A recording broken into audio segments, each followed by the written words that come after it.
So give me an idea of like whether you are meeting somebody in person or you are online dating. What are some of the things that, let's start with like guys. What are some of the biggest struggles guys have in vetting the right person that they're looking for and why they struggle to do that? So with guys, I really think it's going to be based off the intention.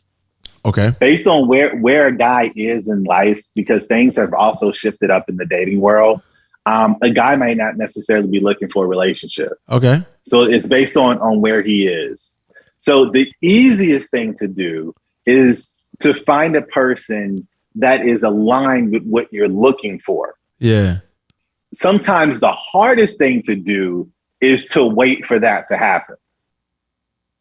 Oh, okay. I think I know where you're driving at, but go ahead. All right. So it's easy when you find somebody with like looking for what you're looking for. That's easy when you find that person. Yeah. The act of finding that person, and when you find somebody that doesn't match up, but you really like them, to tell that person goodbye is hard as hell. That's because they almost. That's a good point. Because if you think about it, like if you're looking for something and if you have a specific taste and you're only looking for that, you're basically signing up for celibacy. That's just what it is. Until you find it. Sure, but some people don't find who they're looking for ever. Yeah. Right? So when you're telling someone to let someone go that they're not really compatible with or whatever, but they think it's nice. Almost compatible with. Sure. They might make them a placeholder until they find what they're really looking for. I've seen that happen. Facts.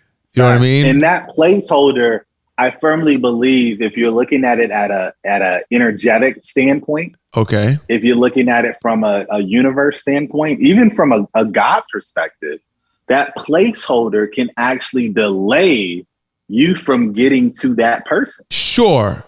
But I also question if you don't have experience, you might stumble when you do meet the person that you want to be with. Agreed. So how do you balance that out?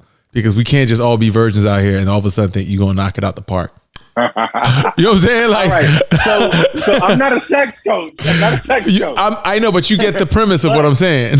Yeah. So most definitely. What I do believe is that a lot of singles, because they have removed themselves from the singles market, a lot of their social abilities have atrophied. Yeah. And that's something that is not good.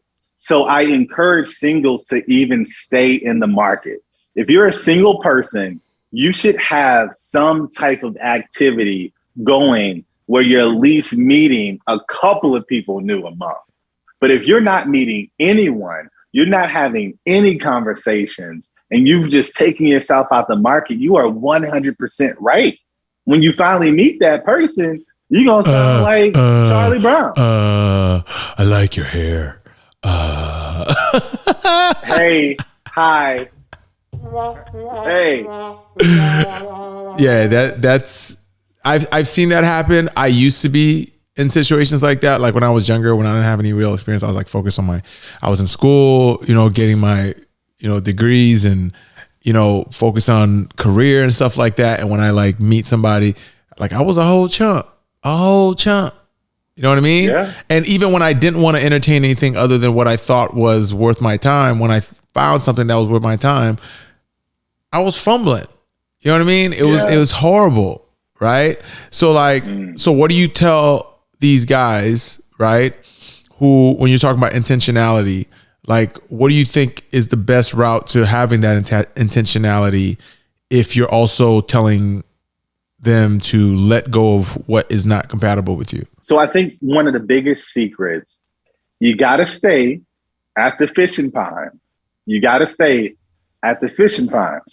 in the game, but you also have to have a plan. Okay. So when you're meeting a person, even for the vetting aspect before you allow your personality to show, etc., I think that you should have a standardized vetting process that you're asking compatibility-based questions so you can get in the game. Because if you have no idea what the second question or the third question you're going to ask in your vetting experience, when you get to that point and you get to the second or third question and you haven't used that muscle, you're going to be, So what you're saying, you should cut and paste questions? No. What I'm saying is you should have a plan. You should have a plan on the questions that are important to you for your vetting process. Turn on the copier. Yeah, we're going to do it. I firmly agree with this. No, I don't disagree. I'm being facetious, but like it just reinforces the fact that like if you're dating a lot, you're repeating a lot of steps. You're introducing yourself a lot. You're probably telling some of the same stories multiple times to multiple people, right? And to your point, yes, it's good to have that experience to keep it on your belt. But I think the people who have that experience a lot, dilutes their you know how when you do something for the first time and you like it, you're like excited about it, right? Mm-hmm. You're like, there's a lot of discovery here. There's a lot of opportunity and so on and so forth. But if you are in the market for quite some time, you might get exhausted and not even really carry out the process that you're talking about with any form of enthusiasm because of, the history of what comes before it. Right. So I'll say this, right? Routine and process is probably one of the biggest secrets to most of the successful people there, whether it be in the routine and how they wake up in the morning, fair enough, a routine on how they do business, etc. So developing that routine, I don't think it necessarily takes away from the experience. Okay. Because at the end of the day, it's fishing. If I go fishing, I have a routine when I fish. Okay. I know I got to put the bait on the hook a certain way. I got to make sure it's lined. So I'm used to that process. Now, I may not necessarily catch a fish when I go because it's not called catching, but I have to have that process and that routine to fish. Yeah, but if you're in the top 20%, it's called catching. No, that's different. Yeah. That's different. You got that one. That is catching. Wait. So what are some of the struggles that women have in the online or in-person market in terms of like vetting and like just existing in that space? The biggest thing that they deal with is going to be mirroring, not being able to be transparent. Then, like women not being able to be transparent? Yes, because they have a lot of fear. Even when it comes to what a woman is looking for. Okay. What she's looking for. If she's looking for marriage, a lot of women are very fearful or conscious of saying that they want marriage. Because they don't want to scare the guy. Because it runs off guys. Yeah. But the question is this. If a woman said that to the right guy, it would have run him off. If a woman says she's looking for marriage to a guy that's looking for marriage, and that's not any part of my coaching, I'm just giving an example, would that run that guy off if he's looking for marriage? I'm trying to think because there's some truths. I'm not saying this one in particular, but there's some truths that aren't worth saying up front, or it's not worth saying to everybody, right? So if you're looking for marriage and so on and so forth, yes, you can say, hey, I'm looking for marriage and so on and so forth, right? There could be a bunch of other things you're looking for. Facts. Right? Some people might be looking for someone who makes a certain income. Mm-hmm. They could be looking for somebody who is in some particular physical shape, health condition, whatever, right? But like, you're not laying all those things out up front, right? I'm not saying you should or you shouldn't, but like there are certain things where it may. I was having this conversation with this person who mm-hmm. They had a particular, I guess, I think it was a disability. Mm-hmm.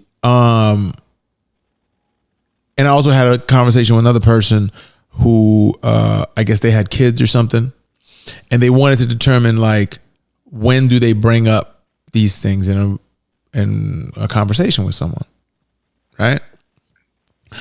And my response to them, and you can tell me if this was appropriate or not, I think the things you say up front only should be said up front if it's a reflection of, if it has more to do with who you are than just a fact about you. You see what I'm saying? Because there are certain people who have certain things going on in their lives, but it may not make up their identity. It might not be part of their identity, right? There are some people who have kids, but it doesn't necessarily reflect how they move in a romantic environment. You know what I mean? Because you can have kids, but like if you have like co-parenting and you have a lot of free time still to like date and like be present, then like you shouldn't necessarily be like, I have kids. Is that going to be a problem? I'm not saying you don't mention your kids. I'm just saying like, you don't even know if, here's my problem, right? If you tell someone, hey, meet this person. They have 3 kids. They have this amount of debt. They skipped their physical last week. So you don't know what, and then you don't even know if you even like the person as a person.